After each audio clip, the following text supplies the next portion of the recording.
Talk to me nice, I get sensitive.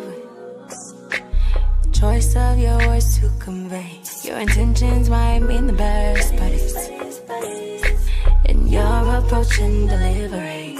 I get so through by my triggers, probably from niggas who thought that they own me. Really consider that I do, you do, we do good on our own.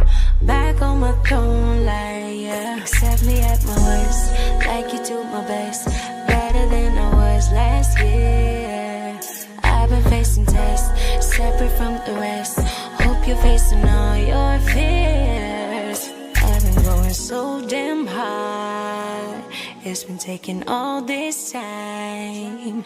Giving up ain't in my blood.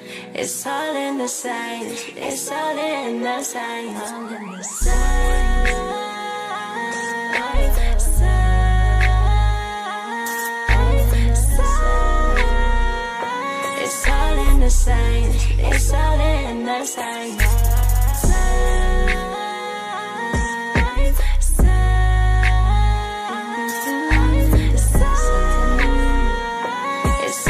the signs. It's all in the signs. I'm so nice, everybody's type. Eyes on the clock of my demise. Don't you fall into the quicksand. It's better on the cement. Telling no story, no power in your past. Even if you're 30, gotta make it last. I do, you do, we do good on our own. Back on my throne, like yeah. Accept me at my worst, like you do my best. Better than I was last year. I've been facing tests, separate from the rest. Hope you're facing all your fears. I've been going so damn hard. It's been taking all this time. Giving up ain't in my blood. It's all in the signs. It's all in the signs. All in the signs.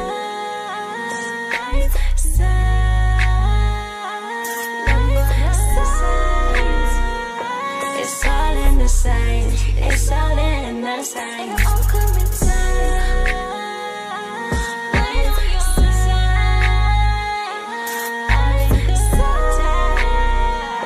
It's all in the signs. It's all in the signs.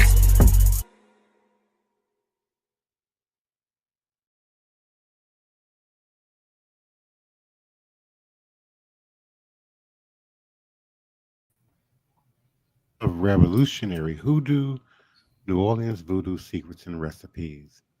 Voodoo Hoodoo 101, featuring NOIVD, New Orleans International Voodoo Day. Please continue to join us, support us as we celebrate and commemorate a third annual national, now international New Orleans Voodoo Day. Please continue to visit our website at www.voodooday.org, www.vodouday.org, for further and more developing information as we continue to build for our third national, now international New Orleans Voodoo Day. And we certainly appreciate each and every one of you and your participation and attendance in our weeknight nightly podcast at 9 p.m. U.S. Central Standard Time. And we certainly invite you to call in, power up your webcams, and join us in the conversation. I'm also going to introduce and then open the mics for my beloved co-host, my first priest and wild man, Joshua Nylan Tanner, and also Elder Reggie, who is appearing on the platform as Green Soap. And before we open their mics, I want to uh, well, let's go ahead and introduce and reintroduce Elder Reggie. Yes. Good night, Divine. Good night, Joshua. We're here, ready to go. Hey, yo, the Reggie, how you doing tonight, man?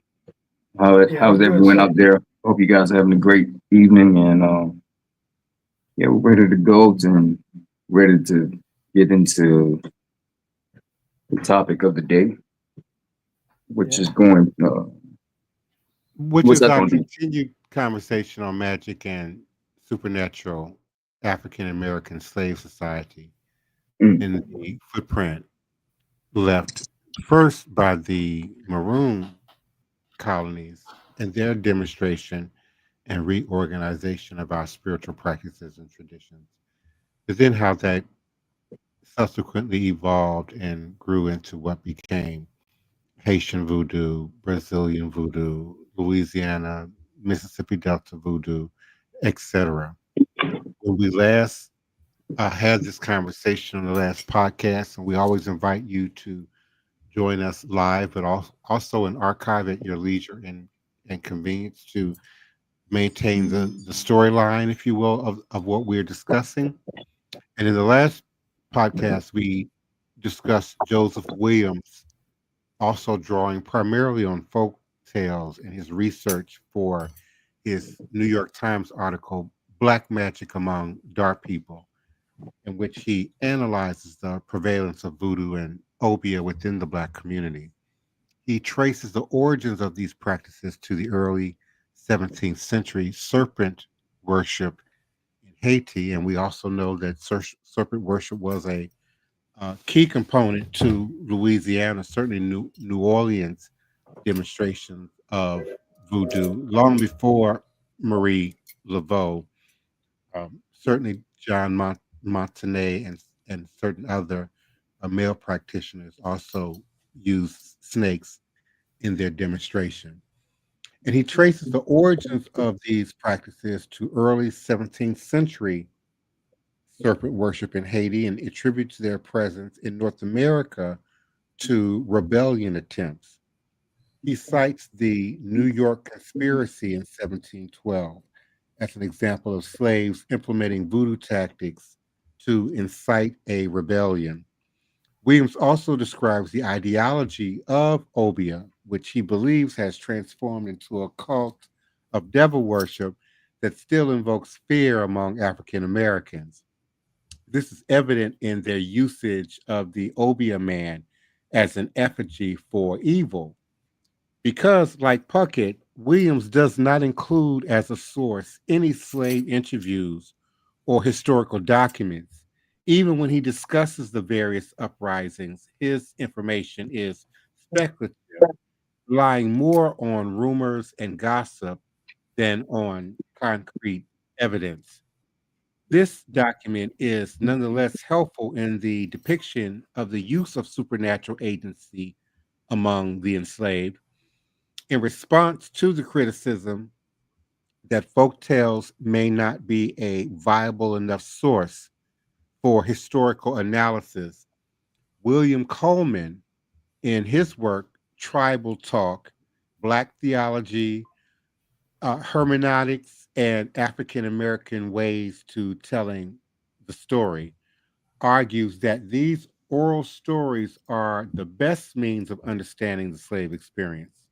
Coleman studied slave folklore in order to understand the slave culture with a specific focus on activities and beliefs that impacted contemporary Black theology. And as I've said, going back to at least 2007 in this podcast, we turned the volume down on the Black church. You're really seeing and experiencing a form of voodoo ceremony, and particularly the older you go back in time and history, before sort of the modernization and commercialization that we see demonstrated now. Coleman discusses the idea of spirit possession portrayed in the stories and compares it to the conversion experience and the Holy Ghost power emphasized in modern Black religion. And although Coleman's use of oral histories authoritatively depicts slave life, he takes considerable liberty when drawing parables between them and contemporary Black theology. Like Roboto, who we discussed maybe 2 or 3 shows back, Coleman's commitment to his argument too often pushed him to stretch rationales into correlations. His assessment is still useful for demonstrating how to analyze folklore. These secondary sources have shown that slave magic was significant in slave society. From Roboto, one sees the emergence of a unique slave religion from African traditions. Shiro expands on Roboto's findings to discuss the specific practices of conjuration and root work and voodoo in relation to Christianity. Fett offers another side of slave magic, the curative efforts of enslaved people, and an explanation of their applications.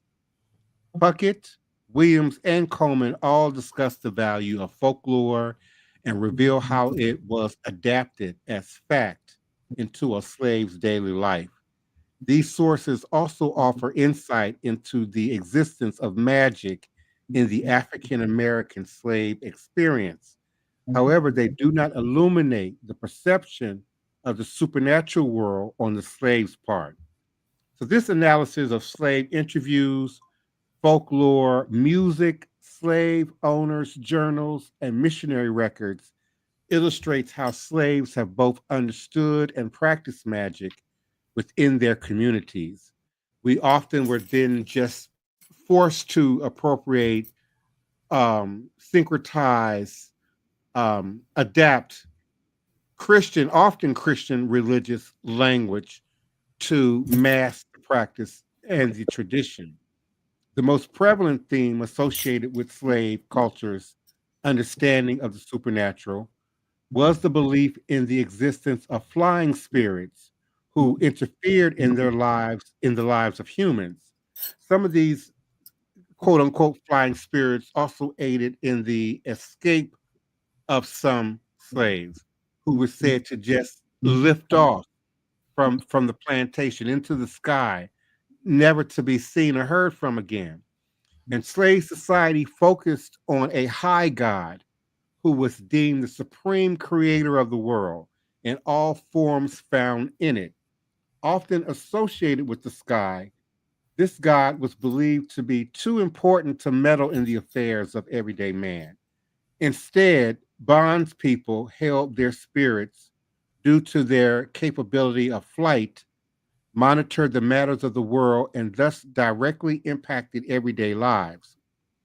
This understanding of one true God and these what we later started calling monitoring spirits became really critical components to how we navigated daily life and activity and the ups and downs of life in these slave plantations. And so the opportunity in the maroon camps to envelop ourselves in traditional practice, in old stories and songs and rhythms and beats that ignited and reawoken that ancestral memory that science now has demonstrated can survive at least 11 generations in the blood to fuel what was once thought of as legend and myth and wives' tales to real concrete stories and legends of magic and the supernatural among our people, and not just during our time of enslavement, but certainly moving forward into more contemporary society. And this understanding of one true God and his lesser spirits was derived from West African religious belief in an omnipresent being that transcend ritual relationships with humans. William Bozeman, a Dutch slave trader who documented his experiences with the Atlantic slave trade, described the beliefs of the Africans he encountered. And I quote, "It is certain that they believe a God created the universe and therefore vastly prefer him before their idol gods. But yet they do not pray to him or offer any sacrifices. God, they say, is too high exalted above us and too great to think of mankind. Wherefore he commits the government of their world to their spirits, unquote. And it was these entities to which slaves attributed the power to interfere in the daily activities of man and the oppressors, and the power to govern the forces of both good and evil. According to slave testimonies, these spirits could be as benevolent or malevolent as humans, as well as willful or arbitrary, often very human like ego and characteristics in some tellings. Therefore, enslaved people believed it imperative to maintain good relationships through dutiful praise, sacrifice, and obedience to the spirits.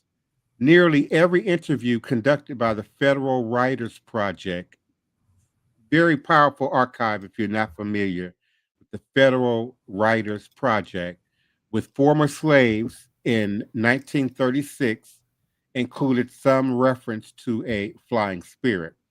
And just for reference, my father was born in Mississippi in 1938, 2 years after the Federal Writers Project. And so the stories of enslavement and the telling among my family, and certainly Elder Reggie's family, were things that we grew up hearing on a regular. And so interviewee Cecilia Small recounted, long as I can remember, Mrs., I've been hearing about spirits that fly. Down on Blackbeard, they was a bit hog with was an evil spirit. I'm trying to read it in the in slave vernacular, but it's actually harder than regular English. They say that spirits was living in there cause Bob Delagale gone neglecting them. And sometimes them spirits put spells on you, fix you, she would say. And the antebellum slave folktales also emphasize belief in the power of flying spirits to impact day-to-day experiences. The tales added the notion that spirits were capable of animating objects in nature to affect the welfare of people.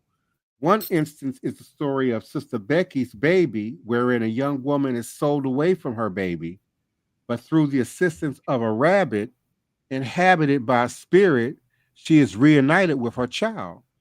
And although this folktale aims to provide hope and inspiration to people despite the restraints of slavery, it also demonstrates the manner in which a belief in spirits permeates slaves' daily lives and activities, and certainly wasn't somehow just wiped from our memories.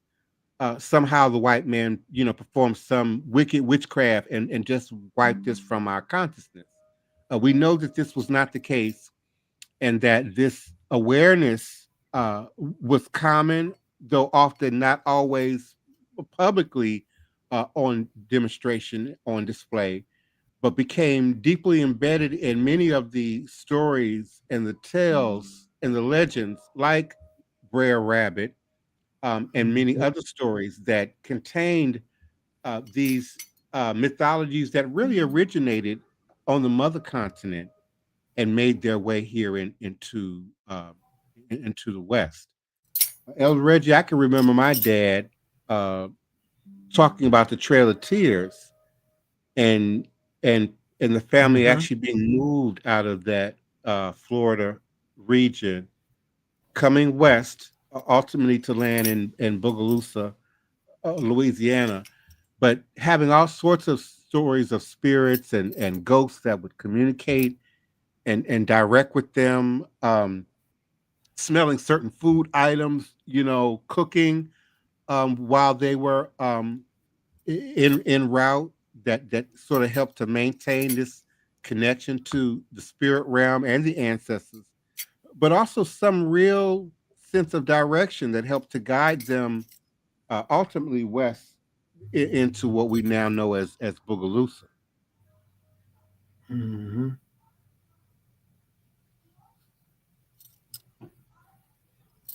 The most prominent form of flying spirits found in slaves' perception of the supernatural was a witch.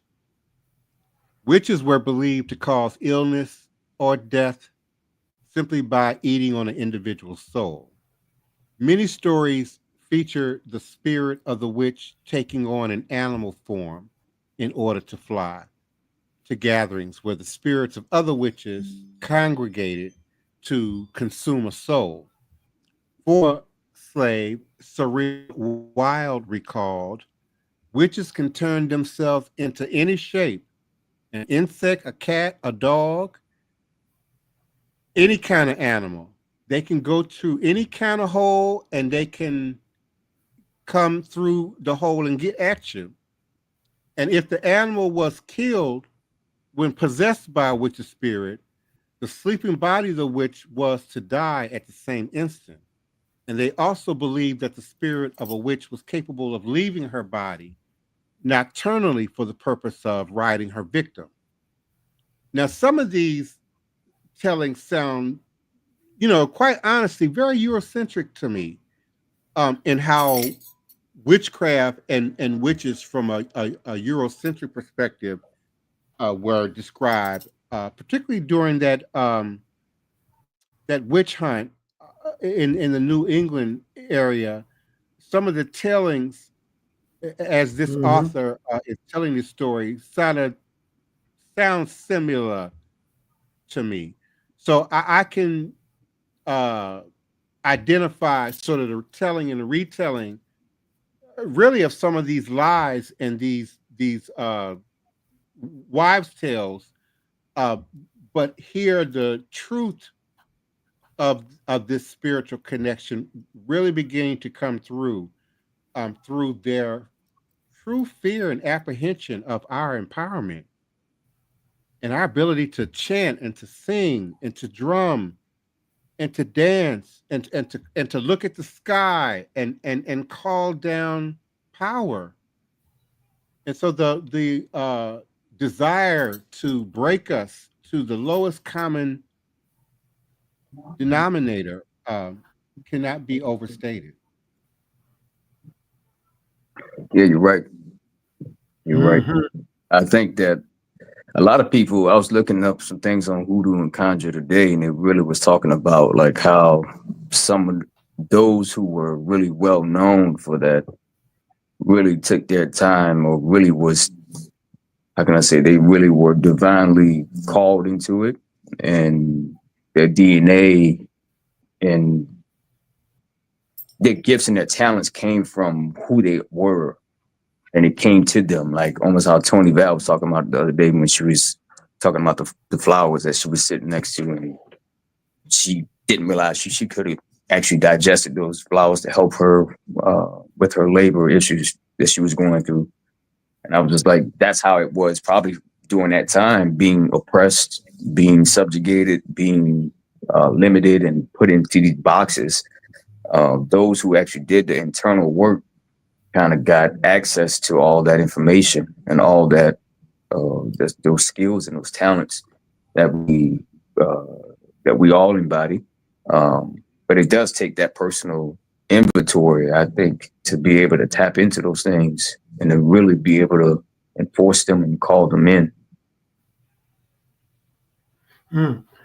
Well, that was a great read, Divine. That was beautiful the way you put it, and good feedback, Joshua. I'd like to add something a little bit. Some of the authors that you read from, I have their works and I've studied their works over the years. But one thing they do not touch upon is, even when I'm doing libations present day, I always leave a little drink for the other world beings. The other world beings have always been working with our people. Some people call them leprechauns, some people call them sylphs, some people call them mermaids. They have different names that they give them to put them in modern and human vernacular. But these other world beings do exist, and they partner and they befriend certain individuals to help them help their community but those results look like magic to the untrained eye or to the observer who not really understand what's going on. And none of these writers ever talk about the otherworld beings and the relationship that they had with our ancestors. Yeah, I don't think it's. I think I agree. I don't think it's actually talked about as much because there's a maybe they don't want people to know. Yeah, that's what I think about it, man. You got to think about back in the day, like how we were subjugated to those the black codes of black code noir of limiting our mind to certain materials, to certain accesses.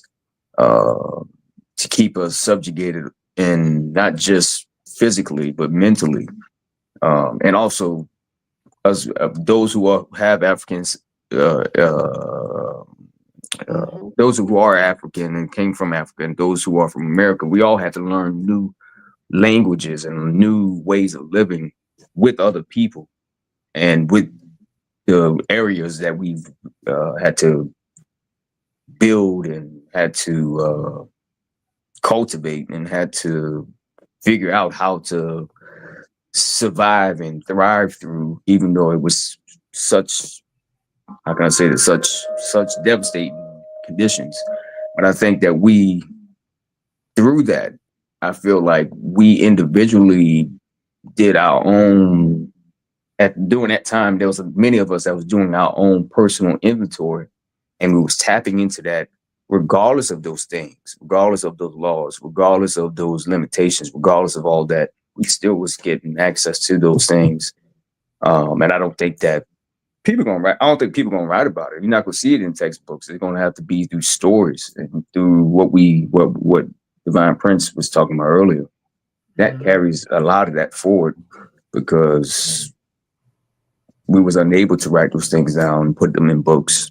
It wasn't published. It wasn't the access of that was not, it still isn't the way it should be anyway. I think too, there's, this modern focus on Orisha and Loa. While I, reinforce almost nightly, the spirits that exist in nature. And so I agree that knowledge certainly survived, but has not been as well documented or archived, I think, Elder Reggie, in the manner that more sensationalized aspects of the practice and the traditions have. Right. That I agree with. But those, let's just put quotes around it, those magical beings did play a part in a lot of the work that we go back and study and read about today. But once again, it just didn't get documented in the archives. I've even read articles, especially out west, with the indigenous people working with the Katina dolls and things of this nature. And these forces have really been interwoven and moving things in people's lives that really, really makes a difference. But they don't get credit with that help. It's almost as if it's an invisible hand helping. But the regular man get the story, get the write-up, but it was that invisible force that really did the work. And I speak of this because of personal experience. I got involved with Melodoma Somé. He's an ancestor now. He passed on, and I was able to study with him and travel with him back to his home, his homeland, Burkina Faso, West Africa. And by me able to see in some of the places he took me to is something that I can stand on. And that's why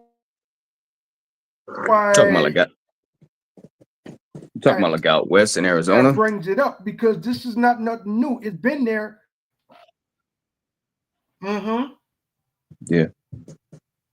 Yeah, there's a lot to be seen throughout America that kind of tells the story of those things that still exist, artifacts. But I think the thing is, I think with how can I say this? Hoodoo, conjure, root work, a lot of that is intertwined with a lot of those traditions in terms of understanding the medicine and the plants and stuff like that. But I think they also have different aspects of spirits that they utilize and that comes to them. And but that makes hoodoo and conjure and root work kind of more like something that you really have to personally journey through, like, because it's through, like I said, it's through your blood, it's through your DNA. It's something that is carried with you from your ancestors, that and your great ancestors and your great mothers, and from that's down the line, the maternal line, and through to you today. And it has power, man. It has power that a lot of people don't realize. I mean, I know we've seen a lot of things that's happening right now that's going on in the country, in this area, especially out west, with the protests, the immigration and the ICE presence and the military presence out there. And the people are standing up, and people are really saying, no, this is not right. But that power and that understanding and that know-how to innately come up against something like that, I think that has its hand in the DNA and how we feel and what our spirit tells us to do in amongst activities that we're not, we don't stand for. And I think that is a part of hoodoo, root work, and conjure, I feel like, in a way. And most people see it as propaganda, but you see the people moving the way they're moving out there right now. It's pretty powerful to see. Oh yeah, yeah. I chime in with that before we close out. It is, but also there's something we all know of. It's called spirit of the land. And let's say the West Coast. If people are invoking the spirit of the land, and those forces go in alignment with people, then you could see magical things that seem magical happen again. And so with that, we'll close out, and we'd like to invite everyone out to the 3rd annual New Orleans International Voodoo Day. Come down to New Orleans, get in touch with us, the ones who always come to the show, and we could take you to places, we could show you things in reference to the things that are being done in the New Orleans area, but also support us, chime in. We have some updates coming up of some current events coming forward. And if you're local, we would like you to come out and support and join us with that. And we will continue the story moving forward. With that, I say ashe, ashe, ashe, as we close out. Good night, everyone. Good night, Divine. Good night, Joshua. Good night to the collective in the chat room. All is a blessing. Mm-hmm. Ashe.